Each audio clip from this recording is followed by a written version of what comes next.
I want to tell you a story, a real-life scenario. A young lady from a wealthy Indian parent goes abroad to the US to study. She calls her father up on month 2. And she says, "Dad, I have a little problem." He said, "Yeah, everything is okay, everything is okay. I've got a boyfriend." So the dad is a conservative family. He says, "What's happening?" What's he like? Is he studying economics in Stanford where she was? Well, he's actually a rock singer. Oh, okay. I mean, is it a big band? He's actually doing the bars in the midnight to 2 a.m. run. And then he says there's something else. "What's it, daughter? What's it?" He says, I'm kind of in love with him. And it's about 3 months, and you get into that period when you quite don't know what happens. She said, he says, "Are you pregnant?" He says, "Dad, I'm not sure." In the meanwhile, the dad collapses. His wife is administering smelling salts to make him recover. Then he finally gets up and he says weakly, "Beti, ye kya hua? What happened?"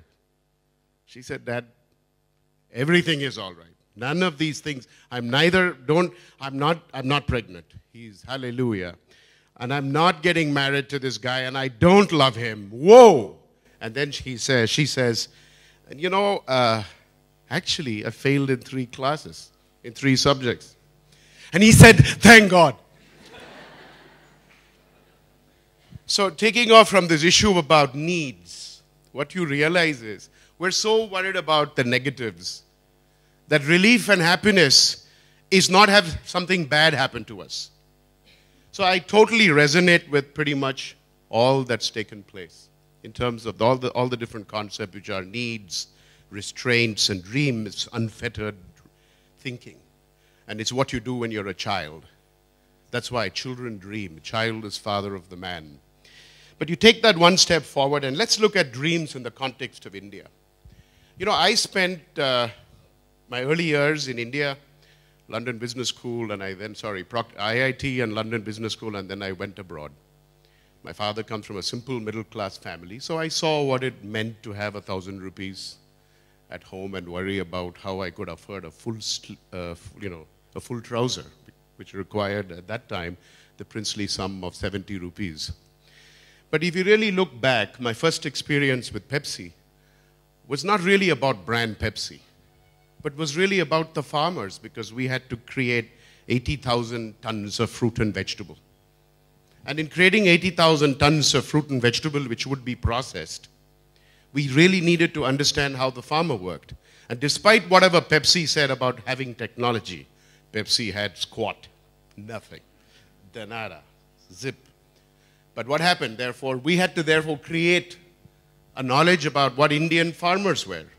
And Pepsi had allowed me, we brought some New Zealand guys to come inside and determine how to set up a tomato processing plant.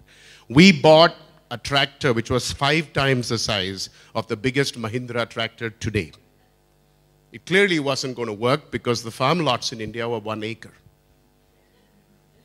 Because there were different farmers. So you had a crisis. So you really began to understand that everything has to be in context.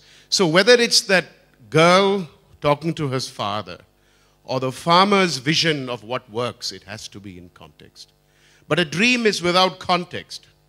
Because let's look at the facts. We're all here, and there's not one person from a village. Yet 75% of this country is agrarian, is agriculture.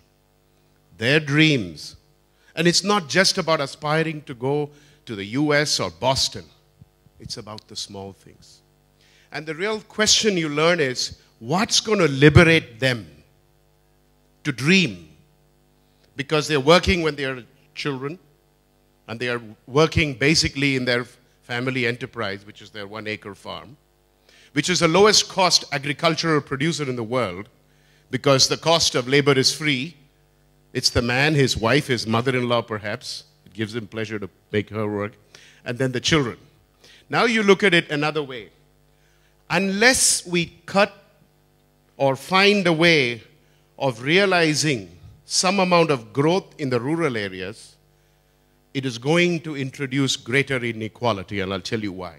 They're going to migrate into the city, and when you migrate into the city, that's when you hit squalor, filth, and you see the gross inequality of a Mukesh Ambani's home and a slum next door.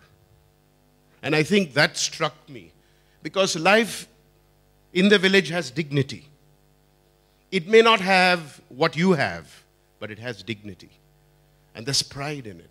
So dreams can only happen when you have pride. Otherwise, it gets squelched down. I'll give you a personal example. When I finished London Business School, I thought I was a hotshot. I went to the Middle East. And I know I've visited 93 countries. I've worked in lots of them, and I speak a lot of languages. So I went to the Middle East, and this distributor as a Procter & Gamble executive. And I thought I was a hotshot, right? Procter, IIT, Mera, Jaisa Kaun hai? Who else is like me? First visit, land up, and Raja Abulji Bent told me, Mr. Roberts, what can this boy do for me? Yani, Indians are the ABC of life. ABC. Aya, bearer, cook. So, that's equality, buddy. Forget this shit about saying all men are equal. I thought it was more George Orwell. All animals are equal, but some animals are more equal than others. And that's really where it comes down to it. So, if you actually take that forward, and you try to cut the divide, I think there is a triangle that we have to change. One is in village. Two, it's in terms of his ability to keep him there on a sustainable level. And three, it's women, rural women. That's the uncovered Shakti. Shakti in Sanskrit is typified as power, but it's also symbolized in a woman. So if you look at the Hindu pantheon, the ultimate is Om, but below that you have Shakti, which a lot of us will recognize as a female Devi form, the mother goddess, and below that you have the Brahma, Vishnu, Maheshwara, which is the creator, the preserver, and the destroyer. So I think agriculture, number two, is sustainable living, and number three is women. There's something which I learned early in life. This was through an interesting experience when I was with Pepsi. They came out in 3 lines. You can make small changes to small things. What happens? What's the result? Anybody? Nothing. Small changes to big things. What happens then? Anybody? Incrementality. You want to make change? It's big changes to big things. It's revolution. It's control. And I think that is it. For example, this creating anarchy within a shop floor appeals to me, because that created that kind of thought process of a comprehensive new thinking. When I was with Pepsi, I almost got fired a number of times, but one time I particularly enjoyed. We had been asked to reproduce Ray Charles' commercial. You got the right one, baby, uh-huh. And this was his obviously blind, dark singer. It goes like this, and he goes at these 3 sirens. They say, aha, in the background. Beautiful. I wish I had brought the commercial. So we're wondering, what the hell does this mean? Doesn't make sense. So we kind of morphed it a little bit. And we came up with this beautiful line. This is absolutely hilarious. And I'll show you that commercial, or maybe next time. He says, Yahi hai right choice, baby, aha. That hybridized. We didn't know what we did, but we transformed India from an advertising, MTV, which was all this boring English music, Western music, pardon those who are from there. But this is India. And it was boring as hell, and nobody connected with it. But the moment you said, Yahi hai right choice, baby, aha, what happened? You empowered a generation who said, this is mine. I'm English. I don't have the divide between the English and the vernacular. Once that's gone, you have cut the ice, and Pepsi became the choice of a new generation. And ye dil mange more, and all the other stuff. Some of the new commercials I don't like so much, but basically, it's not about television. It's about the mindset. So now I'd like to go back and tell you briefly what I'm doing is two things to try to make this happen. My business is owned by a charity. So I really have one interest is to try and do something worthwhile and also leave whatever I have back to charity. The two thoughts I'm working on are Ayurveda and Agri. Agri started back, and today we have about 25,000 farmers who are supplying product that at its highest end, we are shipping 525 containers as we speak from Nasik to Holland, Germany, and so on, table fruit, grapes. And that has been an interesting exercise because we had to teach the illiterate farmer that he cannot use certain pesticides which are not Euro compliant. Because if you're not Euro compliant, your container gets turned back and you've lost a shirt. We've lost before. So we've put up all the different things, testing it at the farm level, 15 days before harvesting, at the packing site, and whatever. But what happens is amazing. I have learned with great, great, great humility that the guy in the village is incredibly intelligent. He's got it geared inside. We're also, buying carrots from them and finding ways of doing two things. And this exercise, so we do about 100,000 tons of fruit and vegetable this year, and this is a 2-year-old business. And we haven't put that much money in it. But we found a lot of infrastructure, cold storages, which people don't use. Because they're all looking at it from a corporate mindset. Much of corporate India has gone into agriculture and failed because they don't understand the mindset. But let me give you an explanation on how this actually fits inside. When we did Pepsi, we did this big project to increase the tomato output. I was called Ramesh Singh Vangal.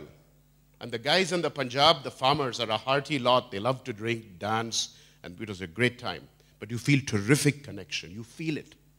And you create an energy in them. And they start thinking big. And I think that's really the key. So it's not about you and me thinking big. It's about making the guy who is way below think big and show him the pathway. It's the old analogy. Don't give him fish, but teach him how to fish. And in the moment you do that, you change it, you keep it within his background. The second problem that you have is in terms of sustainability. I find, but I'm 56. I'm actually quite fit despite my advancing years, and I'm probably the oldest in this place. With all apologies to the two gentlemen there who look older but probably younger. And the primary reason is 4 or 5 years ago, I began to recognize that, there is something else in life, a balance. So mind, body, spirit balance. I went into Ayurveda and yoga, and I've got an Ayurveda business, which is actually quite, for me, personal stunning, because all my health markers, which were on the borderline, have all come back into the pink of health, and I just got insurance for a lot of money to protect my son in case something happens to me, and he's an autistic child. He's my only child. So as such, once I've done that and I feel pretty good about it, I begin to recognize that Ayurveda has something in it. So what I learned, forget about looking forward on the basis of new experimentation. Just like when you dream, a child dream, its genetic DNA influences its dreams. I think in our country, let's not look at our fathers and grandfathers. Let's look at 1,000 generations behind. I think this country figured it all out. And there's a lot of beauty in it. I'll give you a simple line from the Gita. Karmanyeva adhikarastu ma phaleshu kadachana. And this is not something because I'm a Sanskrit aficionado. I didn't know my ass from my elbow about Sanskrit 3-4 years ago. But I've learned it. And all it says is very simple. It says, attach yourself to the effort, not in the fruit of the effort. The moment you remove the expectations, you remove the attachments, you liberate your mind. And in which case, you come up to saying, if you can dream it, you can do it. Thank you.